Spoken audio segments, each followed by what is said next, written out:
Cheers, y'all.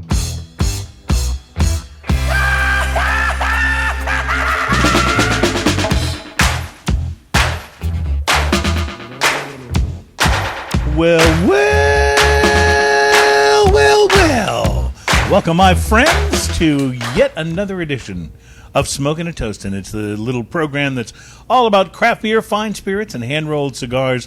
And we are here for show number 153 at the wonderful VIP Lounge at Casa de Montecristo by Serious Cigars, which, you know, when I was growing up was just Serious Cigars, but now it's part of the Casa de Montecristo chain.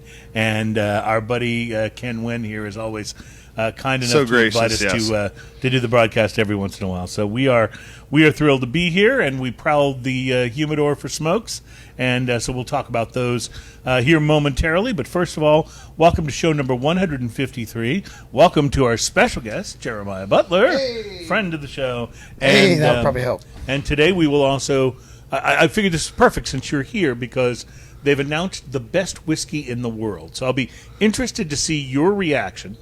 I doubt I'll have an opinion. Yeah, I doubt it. Yeah, and I've never known you to have an opinion. Actually. And you I've know, never liked doing the show with Ian, you know, I always worry he's not going to want to weigh true. in. It's so I thought, what can we possibly do? Yeah, no, this will be exciting. I mean, I'm intrigued. So not only will we reveal what that is, but I'm also going to ask you guys what you like. What do you think is the best whiskey in the world? So something to think about. So if I'm distracted for the entire rest of this episode, you know what I'm thinking about, right? Yes, exactly. The answer to the best whiskey is yes. Yeah, yeah, exactly. Is there any other answer, really?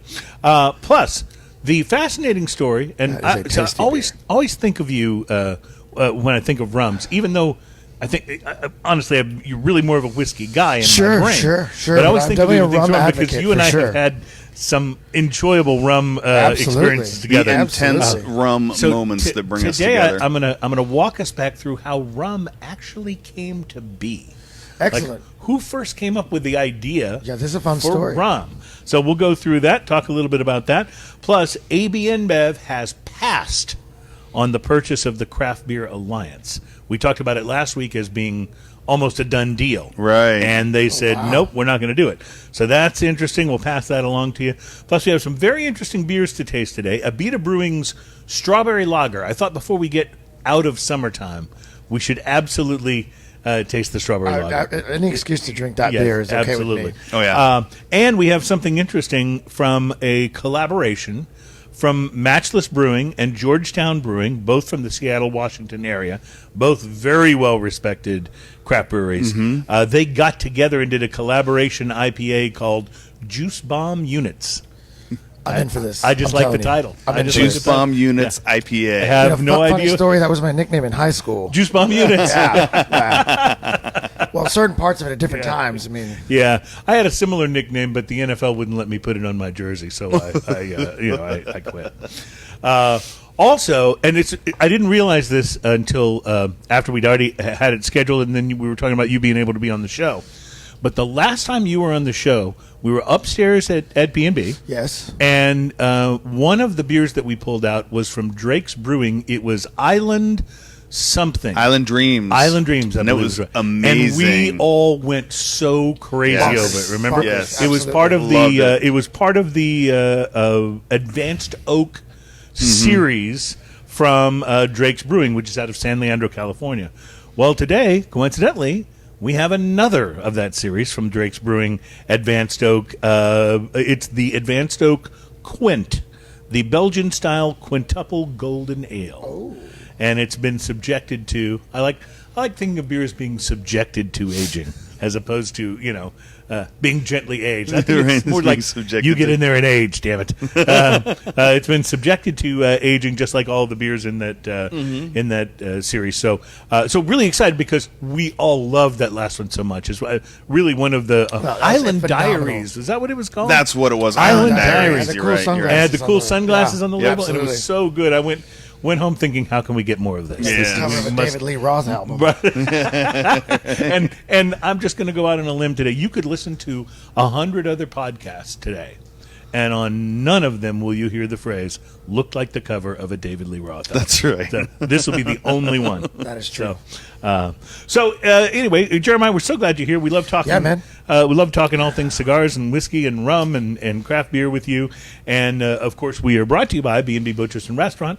They are located at the Washington Ave location in Houston, 1814 Washington Ave. They're in the shops at Clear Fork and Fort Worth. And then, of course, we've got the family growing BB Italia on Memorial in Houston, BB Lemon, which is right across the street from B&B on Washington Ave in Houston. Absolutely. And then what else can you tell us? I don't want to push for things you're not supposed to talk about yet. But what else can you tell us? I can definitely talk about Annie.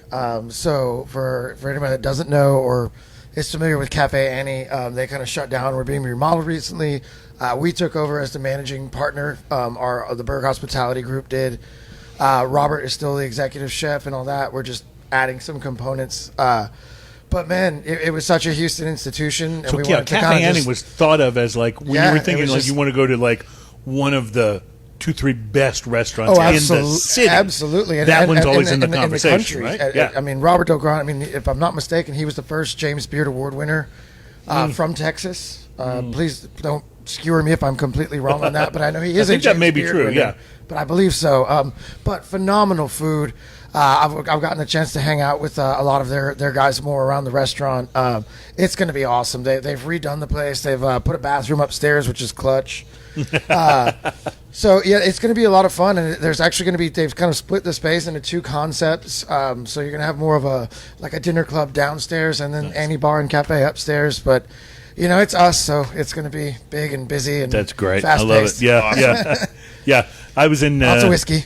I was in B&B the other day. It was a restaurant week, and man, you were humming. Yeah, just like you are when it's not restaurant week. Yeah. So it's such a great cause, and we've been the record setter for a long. It's going to be very difficult for our record to be topped, right? Except by us. So hopefully this year we break the 100,000 mark. Last year we donated about $97,000 to the Houston Food Bank. So B&B was awesome. also, Can you explain the restaurant week? Because we have some viewers that aren't here so in Houston Restaurant Weeks, basically there's about 130 restaurants that participate, and all these different restaurants put together fixed price menus. Some are 2 courses, some 3, usually $35 or $45, and then of each menu, a percentage of that. I know ours is a 3-course, $45 dinner menu, and $7 of that goes to the Houston Food Bank. And if I'm not mistaken, that gets about 9 meals.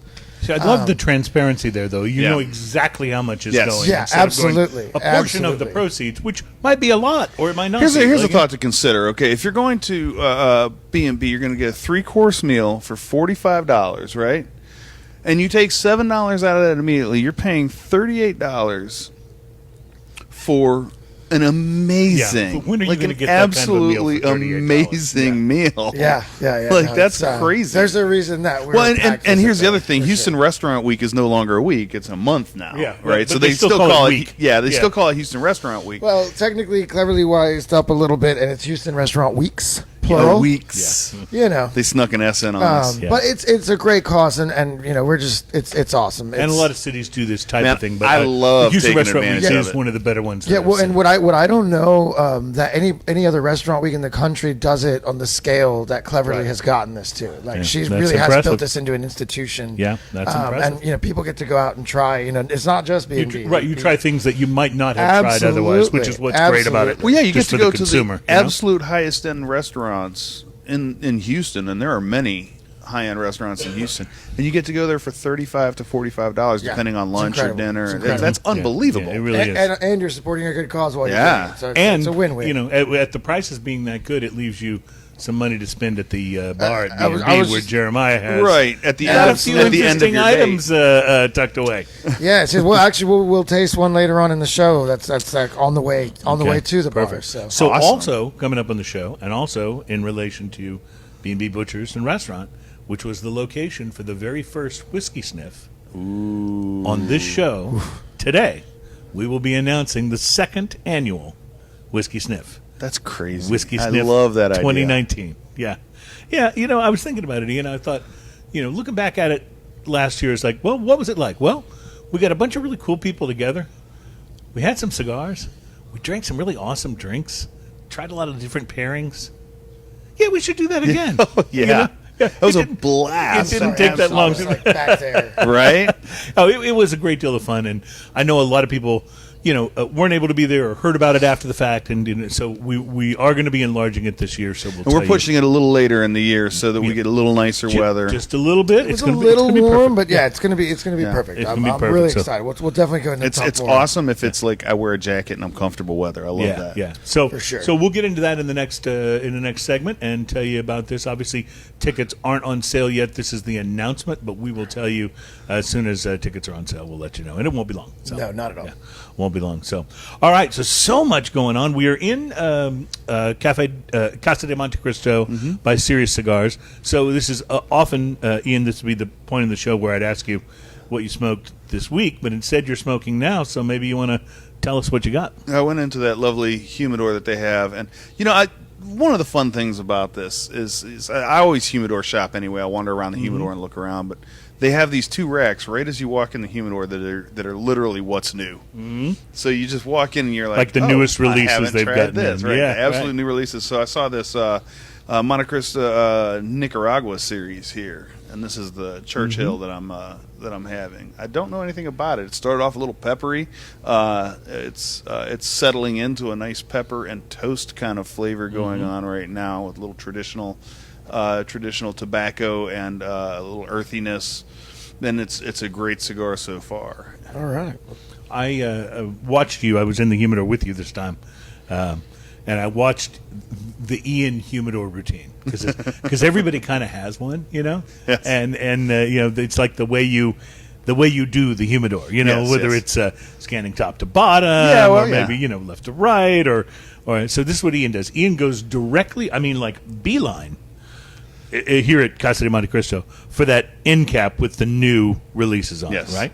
Studies them, looks everything over, and then he gently makes the circle all the way through the humidor, This is 100% true. arriving back at the new release end cap there where he makes his selection. And it's about a 50-50 that something's coming off the end cap. Right. Yeah, You you know. might pick something up on your way around, or you might get back there and see. So And the other thing too is I didn't see any of the Southern Draw Cedrus in there. I almost always buy one of those when I'm here 'cause they're that's such so a good cigar. Like And I'm just it's props such a out good to that cigar. Yeah. So, but yeah, it was interesting and fun watching you. I chose something that I had not tried. This is the Romeo and Julieta by Aging Room, and so Aging Room has really developed a great reputation for themselves, and there's this very interesting trend going on right now with the bigger names in cigars, the Montecristos, the Romeo and Julietas, Certainly. the H. Upmans. A lot of these brands are kind of like revitalizing themselves and trying to become more current and relevant, even though they're some of the biggest names in cigars. Do you think this is much like the pop music phenomenon where everybody was like, it's this artist featuring some other I artist? think it's exactly like that. Like Yes, for I years. do. I think we can thank Santana for that. I think Santana that was- Supernatural yeah, album was like exactly. the first one of those. Really, Right, exactly. Would you have bought the Rob Thomas album for Smooth? No, but I sure am glad I have the Santana album that's got it on there. that is an oddly great album. This is going to a dark, dark place. But what a lot of the major cigar brands have done is they've teamed up with some of the hot up-and-coming names. AJ Fernandez. Sure. Yeah, AJ Fernandez doesn't sell nearly as many cigars as H. Upman or Montecristo, but bringing his name and having him do a blend for them gives them a new energy, gives them a new little lease on life, gets them to maybe begin to attract a consumer that has kind of begin to think of them as an older brand. Right, right. Yeah, I've had that, I've tried that, I'm looking for what's we new. all fall victim to that. Like Yeah. we see that same brand all the time. We don't Right. always pick it up because it's a known factor. Right, It's not because it's bad. I can always get Montecristo, But I can always try it. Yeah, Right. exactly. So that's part of it. But I also have to point out that if it follows music trends, like now this cigar is this cigar featuring this other blender, It gets the confusing. next trend that's going to happen is this is this cigar, and then it's going to have a list of about 7 or 8 blenders on there. Right. So it's a blend the of song, blenders. Yeah. like the song rating credits nowadays have Yeah. like 9 people on it. So can you imagine what that would be like? Like you get all the blenders together and go, okay, you bring a Nicaraguan tobacco, You bring a tobacco from Honduras. Right. You bring something from the Dominican Republic. We'll put it all together and see what Yeah, happens. you bring the wrapper. Yeah, right. I like it. You bring the wrapper. Yeah, you're important. You bring the wrapper. So this one, anyway, is the Romeo and Julieta by Aging Room. An Aging Room, certainly one of those up and coming. More around the brand's name than a Quattro person. We've mown through a few boxes of those man. Quattros. Yeah, the Quattro is fantastic. All of the Quattro line I've tried are fantastic. So this one has started out very nice. Now I will say I started it and then we started the show and then I had to relight when it picked it back up, which worried me a little. Because I was thinking the draw might be a little tight, but it does seem to be fine now that I've been able to pay attention to it for a moment. So, loving the flavor on this. It's big, it's earthy, it's got that sort of pepper blast. I don't know what the tobacco configuration is on this, but it sure is hitting me like Nicaraguan. So, we'll see. All right. We'll check it out. So, what are you smoking there, my man? I am smoking a Montecristo Habana Torpedo. See, there's one in every crowd. I just have to say that. Gotta be. He's that guy. Hey, man, I'm lucky. And I don't get to smoke cigars as often as I'd like to, so Right. I try and... So you try to optimize the I situation? try to. But actually today, before you actually... I'm actually going to move to this one next, but I had Yeah. originally planned... I actually brought a small batch Montecristo Torpedo that is not Habana and was going to do kind of a side-by-side. Kind of like what do you call that? A Vertical. A vertical. Thank you. There That's you the go. word. But I was think thinking. vertical's year to year, but maybe Yeah, that's the same yeah. thing. But Right? still, Pepsi Challenge? Is Pepsi It's Challenge still still a thing? Pepsi Challenge. Which one is New Pepsi? Yeah, right. Or I Pepsi actually Clear? talked to one of Pepsi my Clear. I think Clear there were Pepsi. three of Speaking those. of Van I think Halen, 3 of those. Sold. right now that was a great didn't they? commercial. That was a clear Pepsi. That was the Clear Pepsi yeah, commercial. Right. Man. I hadn't thought about that. But I actually had somebody young that is going to show. I felt so old because they asked me. They were like, "Wait, there was a second Coca-Cola," and I had to explain. Yes, that's why there's Coca-Cola Classic on the label of Coke. Right. It's because at one point there was New Coke and there was like a soda Revolt. So where do you line up on the conspiracy theory on this? Because so the official story is Pepsi was winning these challenges when they would go do blind taste tests. I remember all those They kept commercials beating all the Coke, time, right? yeah. They would beat Coke, and generally the reason was because the original Coke recipe was not as sweet as Pepsi. So when you're in a blind taste test situation, you're sitting there with the two of them. The sweeter one probably comes across to your palate a little better, especially if you try the not sweet one first. Right, That's a little exactly, hint, right? exactly. So let's say you do that. Pepsi's winning, so Coke thinks we've got a problem. This is the official story, and so they basically relaunch their flagship brand with a sweeter recipe. Then there's an outcry from the people who loved the old brand. Based on the response to the outcry, they re-release Coca-Cola Classic. It goes back to being the undisputed #1 selling soft drink beverage, and what may have looked like Pepsi won the battle turned out to really be Coke winning the battle. That's the official story. The unofficial story is that Coke did it to increase market share, that the whole thing was a plan the whole time because they kept the new Coke on the market for a number of years. Yeah. And there's actually some speculation now that there's other products in their line that may actually be the new Coke. It's just labeled something different. But anyway, the whole idea basically was that if you believe the conspiracy theory, that Coke did it on purpose. What do you think? I mean, those guys are smart. They're really good at making money, and marketing is definitely like a thing where being coy and especially creatively deceptive is very, very. Still, it's a big risk. It is a huge risk. To tank your flagship brand. I do want to temporarily. point one simple thing out. Yeah, I actually like Pepsi better.